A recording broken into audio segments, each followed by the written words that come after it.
டேய் வெளியே வரல நான் இப்ப கொளுத்தி விட்டுருவேன் பாத்துக்க. அப்புறம் 2 பேரும் உள்ளே கருகி சாம்பல் ஆயிடுவீங்க. வேண்டாம், நாங்க வெளில வந்துடுறோம்.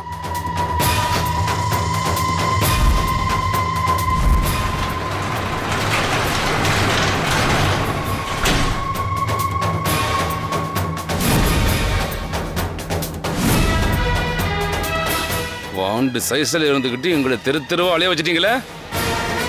2 பேரை என்ன பண்ண போறேன் தெரியுமா?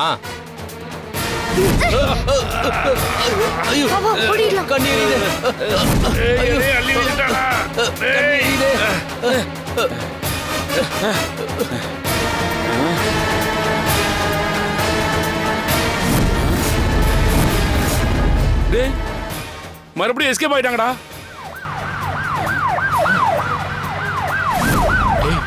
போலீஸ் வருதுடா. டேய் வாடா.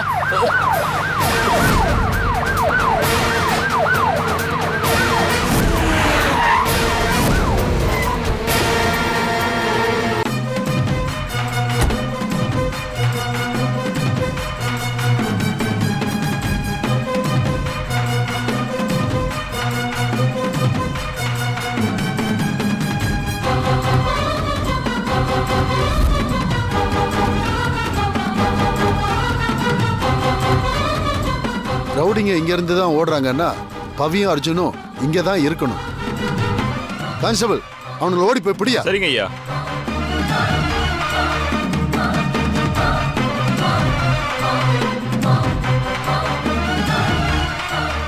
மாமா, இந்த வழியா தான் பவியும் அர்ஜுனும் ஓடி இருக்காங்க போல.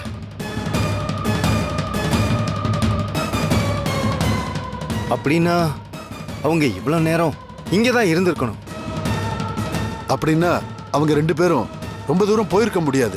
கண்டிப்பா இங்க எங்கேயாவது பக்கத்துல தான் இருக்கணும். ஐயா, அவங்க 2 பேரும் எஸ்கேப் ஆயிட்டாங்க ஐயா. சரி, ஓகே, நீங்க இங்கே இருங்க. ஒருவேளை பசங்க இங்க வந்தா எங்களுக்கு உடனே தகவல் கொடுங்க. சரி, வாங்க போலாம்.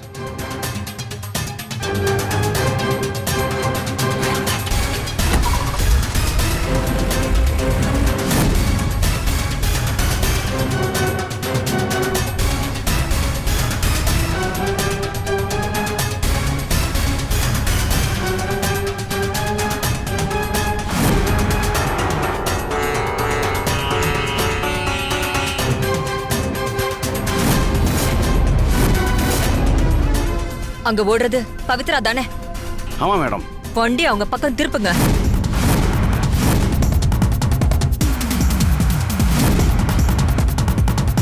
அர்ஜுன், அந்த ரவுடிங்க நம்மள துரத்திட்டு வராங்கன்னு நினைக்கிறேன். வேகமா ஓடு பவி. அவங்க 2 பேரையும் அப்படி அடிச்சு தூக்குங்க. என்ன மேடம் சொல்றீங்க? சரிதா பையன் கூட இருக்கானே. அத பத்தி எனக்கு கவலை இல்ல, அடிச்சு தூக்குங்க.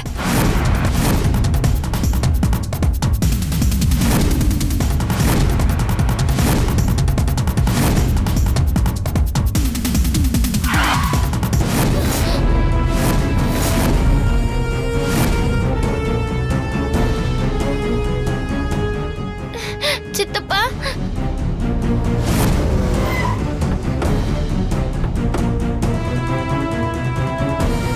அர்ஜுன்,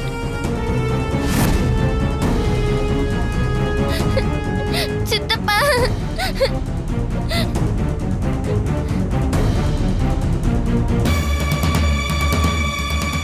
மேடம், இப்ப என்ன மேடம் பண்றது? ஒண்ணும் பயப்படாதீங்க, நான் பாத்துக்கிறேன்.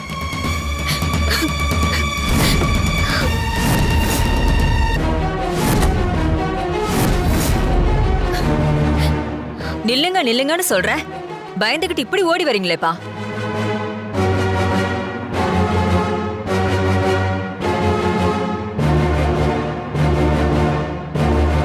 சார், இவங்க தான் சார் அந்த காயத்ரி. நான் சொன்னேன்ல, எல்லாத்துக்கும் காரணம் இவங்க தான். என்ன பேசுற வேணும்? இதுக்கெல்லாம் காரணம் நானா? சும்மா நடிக்காதீங்க. நீங்க சொல்லிதான் பவிய ரவுனிங்க கிட்னாப் பண்ண வந்திருக்காங்க. அட, பவியும் அர்ஜுனும் இப்படி ஒரு ஆபத்துல மாட்டிட்டு இருக்கிறதே சரிதா சரிதா எனக்கே தெரியும். என்ன சரிதா அமைதியா இருக்க? நீ தானே எனக்கு ஃபோன் பண்ணி பவியையும் அர்ஜுனையும் காணோம், அவங்க ஏதோ ஒரு ஆபத்துல இருக்காங்கன்னு சொன்ன. நீயா சித்திக்கிட்டு இருந்த விஷயத்த சொன்ன? ஆமாங்க, அர்ஜுனை காணனதும் நான் தான் அத்தைக்கு இந்த தகவலை சொன்னேன். கேட்டீங்கல்ல?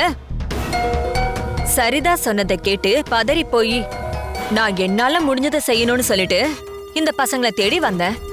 அப்படி வர்றப்பதான் அர்ஜுனும் இவளும் ஓடிட்டு இருக்கிறத பார்த்தேன். நில்லுங்க நில்லுங்கன்னு சொன்னா இவங்க ரவுடிங்களோட காருன்னு நினைச்சுக்கிட்டு ஓடிக்கிட்டே இருந்துட்டாங்க. இதுதான் நடந்தது. இல்ல சார், இவங்க போய் சொல்றாங்க. ஏன் இன்ஸ்பெக்டர், இதுல எனக்கு சம்பந்தம் இருக்குன்னா நான் எதுக்கு இவ்ளோ தூரம் வரப்போறேன்? கொஞ்சம் லாஜிக்கா யோசிச்சு பாருங்க. இதையெல்லாம் பண்ண சொன்னா சேஃபா நான் என் வீட்டுல தானே இருந்திருப்பேன்.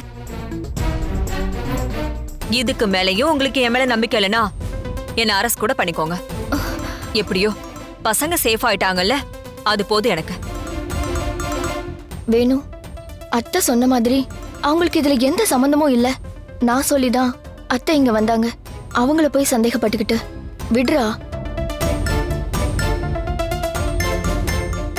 என் பையனுக்கு எதுவும் ஆகாம எனக்கு கிடைச்சிட்டான், அது போதும் எனக்கு. ஏங்க வாங்க, இப்பவே நம்ம கிளம்பலாம். வேணு, உங்க அக்காவே அவங்களுக்கு சப்போர்ட்டா தான் பேசுறாங்க. அப்புறம் என்ன, பசங்க தான் கிடைச்சிட்டாங்கல்ல. முதல்ல நீங்க எல்லாரும் கிளம்புங்க. ரொம்ப தேங்க்ஸ் சார், எங்க கூடவே இருந்ததுக்கு. அதெல்லாம் அப்புறம் பேசிக்கலாம். முதல்ல நீங்க கிளம்புங்க. மேடம், நீங்களும் கிளம்புங்க.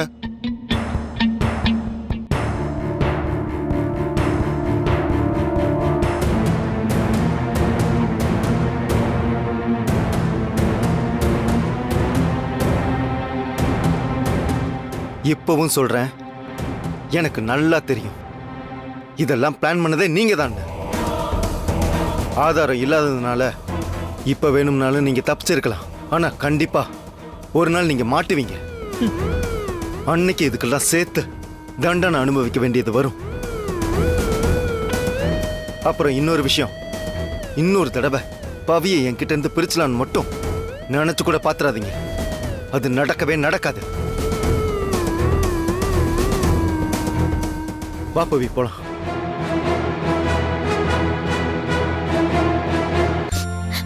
அர்ஜுன், இனிமே இந்த மாதிரி பண்ணாதடா.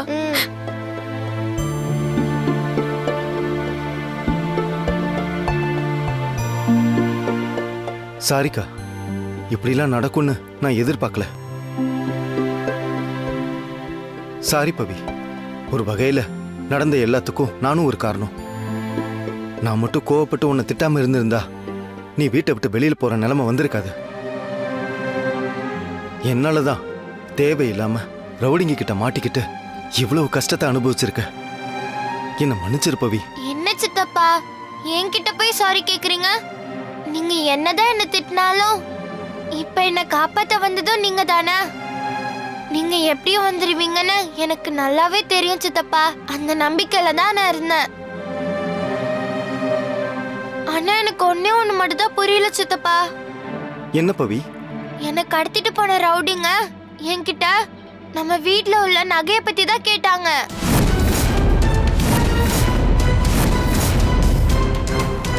அது மட்டும் இல்ல, ஊர்ல இருக்கிற என் தாத்தாவை கொன்னுடுவேன்னு மிரட்டினாங்க. நானும் தாத்தாவை காப்பாத்துறதுக்காக லாக்கர் எங்க இருக்கு, அதோட பாஸ்வேர்டு என்ன, எல்லாத்தையும் நான் சொல்லிட்டேன். ஹே, என்ன பவி சொல்ற? லாக்கரை பத்தி ரவுடிங்கள்ட்ட சொல்லிட்டியா? ஆமா மாமா, அப்பதானே தாத்தாவை அவங்க விடுவாங்க, அதான் சொன்னேன். ஆனாலும் அவங்களால அதை வச்சுட்டு எதுவுமே பண்ண முடியாது. ஏன்? ஏன்னா நான் லாக்கரோட பாஸ்வேர்டை மாத்தி தானே சொன்னேன்.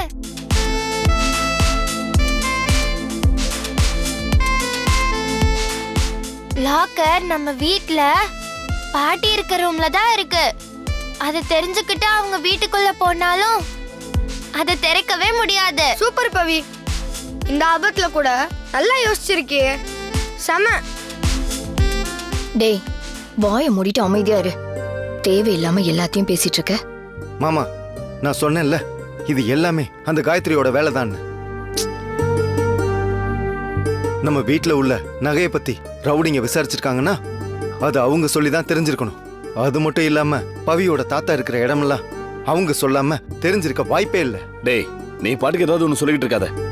அவங்க தான் எதுவும் செய்யலன்னு சொல்லிட்டாங்கல்ல. நீங்க அதை இன்னும் நம்புறீங்களா? ஐயோ போதும் நிறுத்துறீங்களா? நானே இப்பதான் என் புள்ள கிடைச்சிருக்கான்ற நிம்மதியில இருக்கேன். இதுக்கு யார் காரணம், என்ன ஏது, இதெல்லாம் இப்ப ரொம்ப முக்கியம் பாருங்க. நடந்ததெல்லாம் கெட்ட கனவாவே இருந்துட்டு போகட்டும். தயவு செஞ்சு வீட்டுக்கு போலாம்.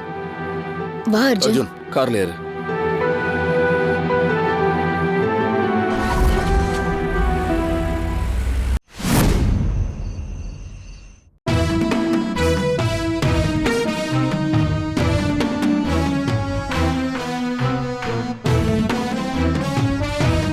நல்ல வேலை மேடம், எப்படியோ இதுக்கு நமக்கு சம்மந்தம் இல்லாத மாதிரி தப்பிச்சிட்டோம். சரிதா ஃபோன் பண்ணத ட்ரிக்ஸா யூஸ் பண்ணி நீங்க மட்டும் போலீஸை நம்ப வைக்கலன்னா இந்நேரம் மாட்டிருப்போம். Super madam. தூ. எப்படி உங்களால இப்படி எல்லாம் சிரிக்க முடியுது? உங்களுக்கெல்லாம் கொஞ்சம் கூட வெக்கமே இல்லையா? நானும் உங்களை ஒரு ஆளா மதிச்சு உங்களை நம்பி ஒரு வேலையை தரேன். ஆனா ஒவ்வொரு வாட்டியும் நீங்க சொதப்பிக்கிட்டே தான் இருக்கீங்க. நீங்க மட்டும் கரெக்டான ஆளுங்களை அனுப்பி அவளை அப்பவே கடத்தி இருந்தா இது எதுவுமே நடந்திருக்காது. உங்கள மாதிரியே ஒண்ணுக்கு உதவாத ரவுடிங்களை அனுப்பி கடைசியில அந்த பவிய ஊரை விட்டு அனுப்பணும்னு நினைச்சது நடக்காமலே போயிடுச்சு. எல்லாம் உங்களாலதான். இல்ல மேடம். தயவு செஞ்சு எதுவும் பேசாதீங்க, போதும். இதுல நடந்த ஒரே நல்ல விஷயம் அந்த நகை எங்க இருக்குன்னு தெரிஞ்சுக்கிட்டது மட்டும்தான். அதுவும் தெரியாம போயிருந்தா நான் மனுஷியாவே இருந்திருக்க மாட்டேன்.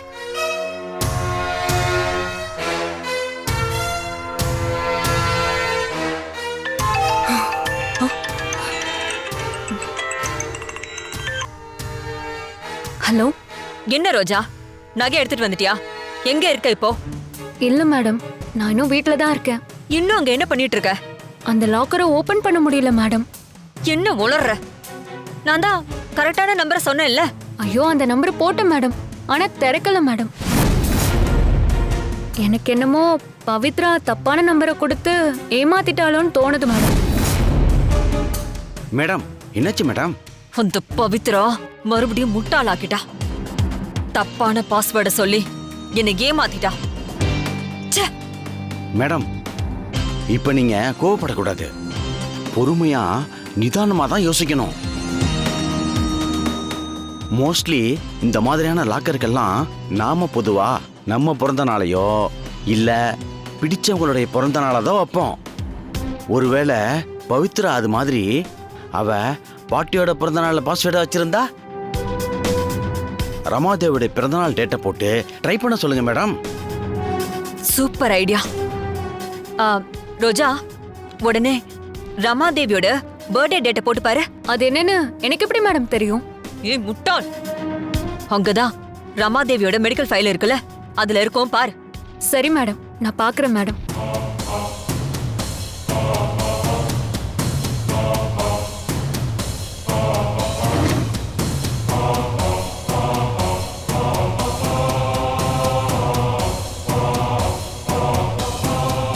ஆமா பவி, நான் கேட்கணும்னு நினைச்சேன். ரவுடிங்க கிட்ட நீ தப்பான பாஸ்வேர்ட் சொன்னேன்னு சொன்னீங்க.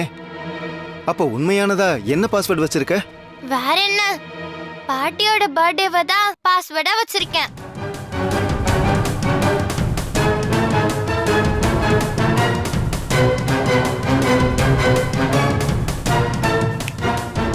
பாட்டியோட ரூம்ல அந்த நகை இருக்கிறப்ப அவங்க அதை பாதுகாப்பா வச்சிருப்பாங்கன்னு எனக்கு ஒரு நம்பிக்கை.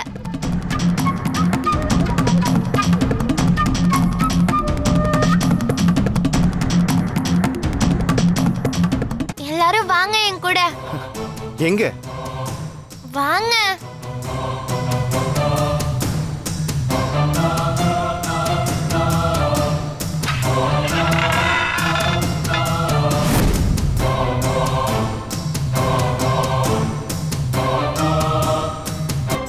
வாங்க.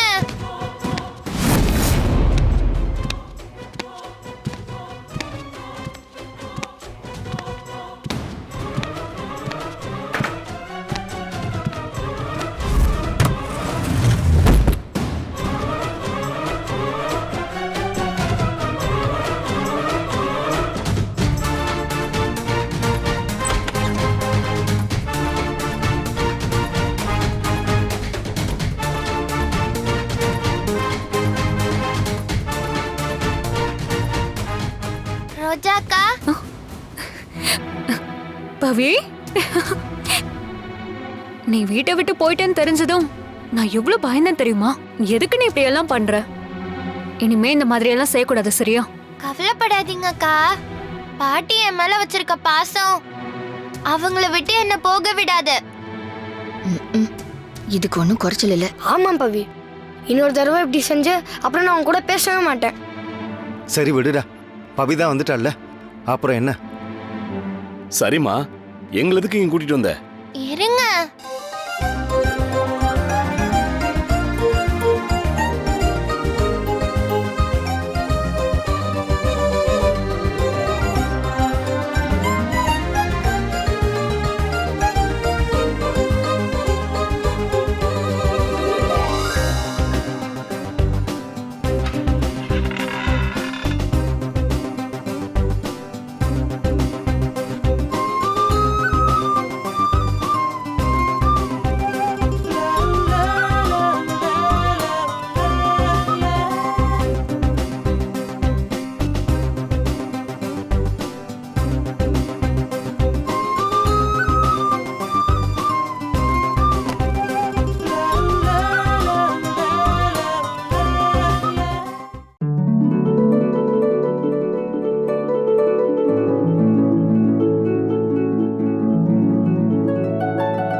சித்தப்பா, இனிமே இந்த நகை எதுவுமே எனக்கு வேண்டாம்.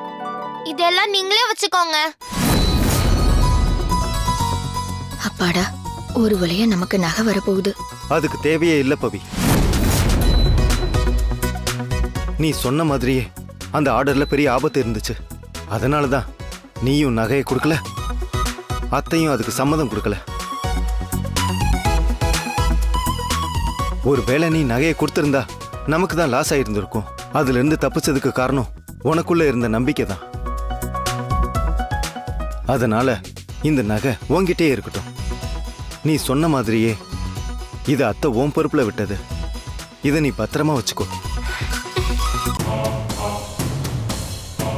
ஆனா இப்போ இதோட பாஸ்வேர்டு எல்லாருக்கும் தெரிஞ்சு போச்சு. அதனால நீயே புது பாஸ்வேர்டு போட்டு இதை பத்திரமா வச்சுக்கோ.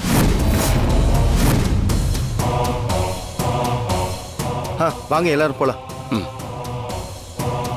அக்கா, ரோஜா அக்கா, நீங்களும் வாங்க.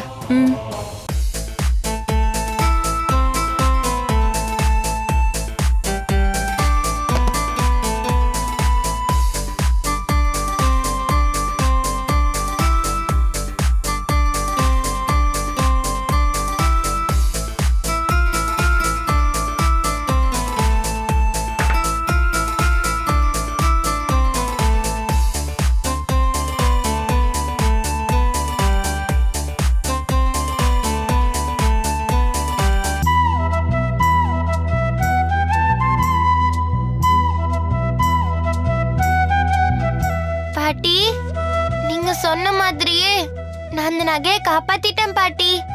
இனிமே இதுக்கு எந்த பாதிப்பும் வராது.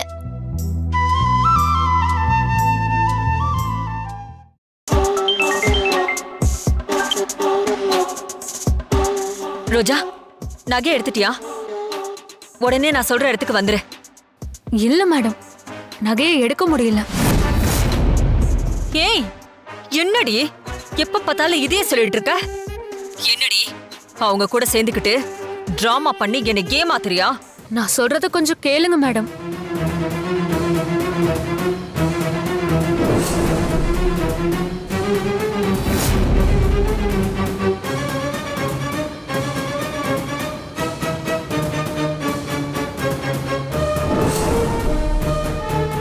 இப்போ இதோட பாஸ்வேர்டு எல்லாருக்கும் தெரிஞ்சு போச்சு. அதனால நீயே புது பாஸ்வேர்டு போட்டு இதை பத்திரமா வச்சுக்கோ.